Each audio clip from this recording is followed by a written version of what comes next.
WTC Final scenario: South Africa need one more win for guaranteed top 2 finish. India, Australia and South Africa are still in the race with 10 tests left in this cycle. So let's take a look at the various WTC final scenarios here. This is a quick info article. With 10 tests to go in the current WTC cycle, several teams are still in contention and no team is assured of a place in the top 2. Well, those are all mathematical possibilities. Not all teams are in contention. There are only two possibilities. One is South Africa is definitely going to the final, and then one of India and Australia is going to the finals to face South Africa. So South Africa right now have 63% points and they have two remaining matches against Pakistan at home.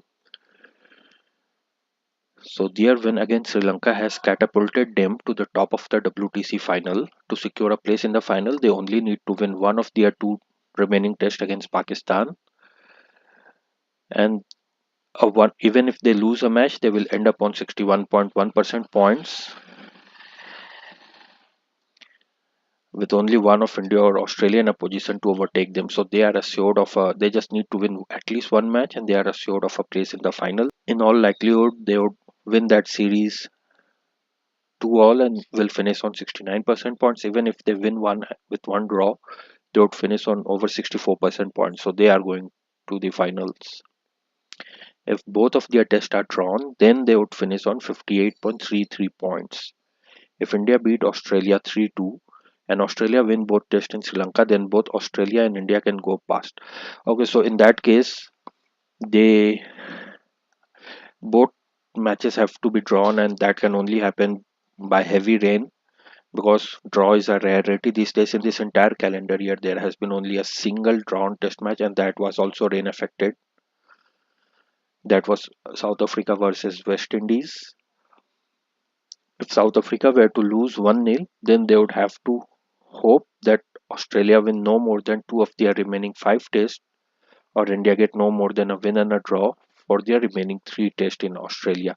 Again, so many draws, that's not going to happen.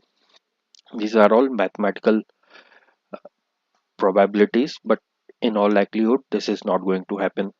Next, we have Sri Lanka, who are currently sitting at 45.45% points. They were around 54-55% points before their series against South Africa, but after losing two matches, they are now at 45.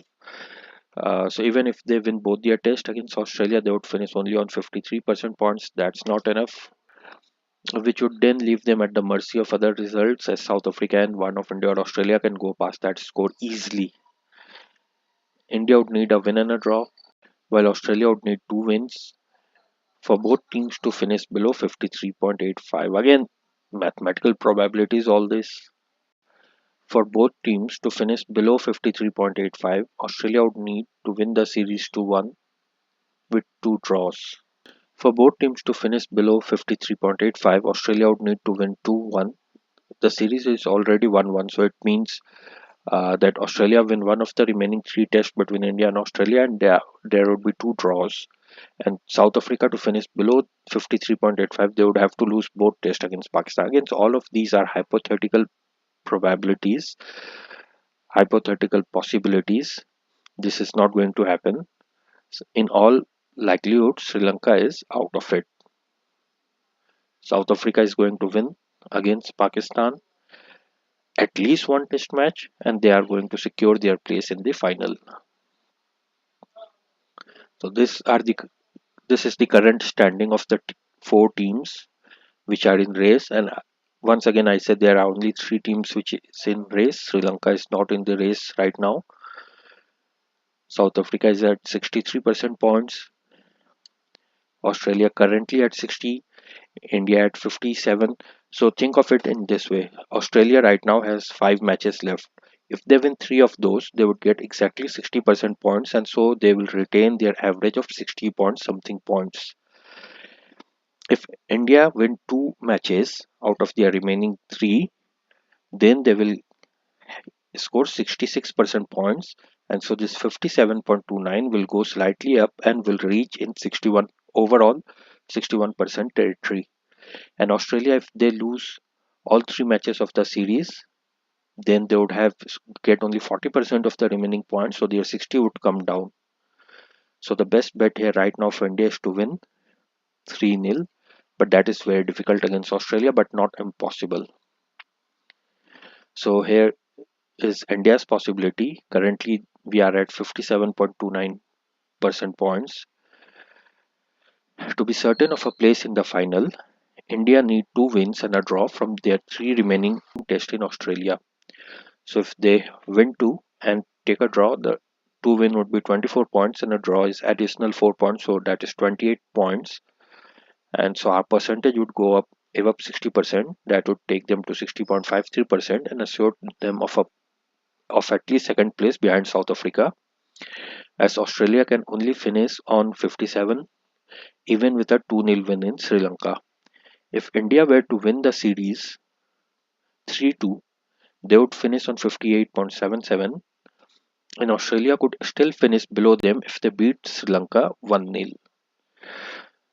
So even if India win 3-2, that means of the remaining 3 matches, India win 2 and lose 1, then still Australia would need to go and win both their test matches in Sri Lanka. If Sri Lanka turns around and beats them 1-0 or 2-0, then it's game over for Australia and India would qualify for the WTC final.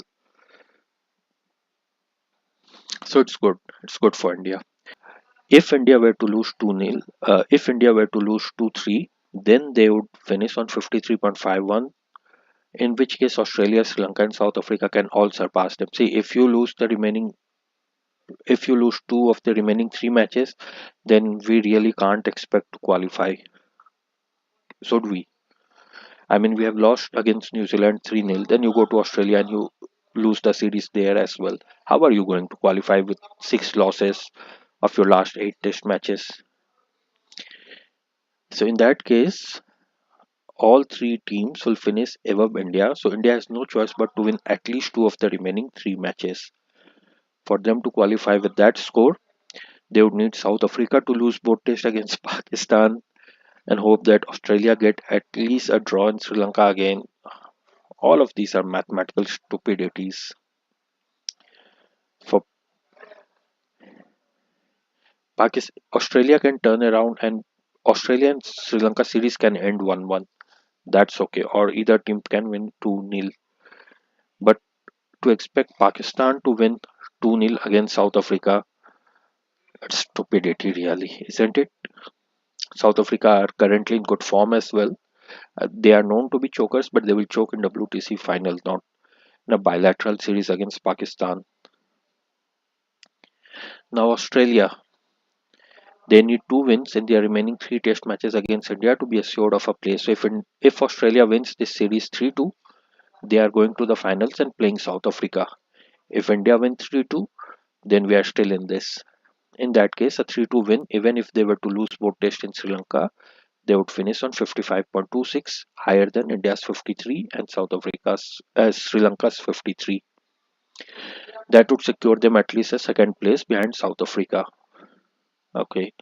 However, if they were to lose 2-3, India would climb to 58.77, in which case Australia would need to win both tests in Sri Lanka to surpass India. So this is simple. If India win 2 matches, they are going to WTC final, 2 of the remaining 3. If India win 2 of the remaining 3 test matches, India are going to the WTC final. If Australia win 2 of the remaining 3 test matches, they are going to the WTC final. I do not see Australia winning. Actually, it can happen. Australia can win 2-0 in Sri Lanka, but it's a very difficult task because Sri Lanka have been resurgent in recent times, and at home they would prepare spinning tracks. Their batsmen will bat well on those tracks, and they have spinners to take wickets. And Australia are not very good against spin. Else, they would have to hope that South Africa get no more than one draw against Pakistan, which would leave them on 55.56. Australia can go past that with a win and a draw in Sri Lanka. Again, expecting so many draws are not going to happen. In all likelihood, South Africa is going to the final, so only one of India and Australia have a chance, and whichever team wins this series 3-2 realistically is going to WTC final. Now Pakistan, again cricket info is showing they have a very remote mathematical chance, which depends on South Africa dropping an over rate point as well, even with 4 wins. So to drop an over rate point, you have to bowl minimum 80 overs in an innings and 160 overs in a match. Can big question would be, can Pakistan bat over 160 overs in a match against South Africa in South African conditions? Again, it's very difficult, and South Africa haven't dropped a lot of overrate points so far, so it's highly unlikely they would do so. It's mostly England who have dropped more than half of the overrate points so far. So even with 4 wins out of 4, Pakistan would finish on 52.38, which would be marginally below South Africa's 52.78 if they lose both their matches. If South Africa were to lose a point, they would drop to 52.08, then with several other results going in their favor. Well, but still both India and Australia can finish above that, right? If India win 3-2 and Australia goes to Sri Lanka and win 2-0, then both teams would finish above that. Even Sri Lanka has a chance of finishing above that. So Pakistan doesn't really have a lot of chances. So it says then with several other results going in their favor, it's still mathematically possible for Pakistan to finish second to either Australia or India. In all likelihood, though Pakistan are out. So see, there are so many results which have to go in their favor that they have not even mentioned it here. So Pakistan is out along with New Zealand, England, Bangladesh and West Indies are all out of the running for a place in the final. So according to Cricinfo, it's these 4 teams, but according to me, there's just 3 teams. South Africa is certain of a place in the final. One of India and Australia, whichever wins the series 3-2, is going to the final, and I have a feeling India is going to it. India is going to win this series. So that's all for this video. Until next time, see ya.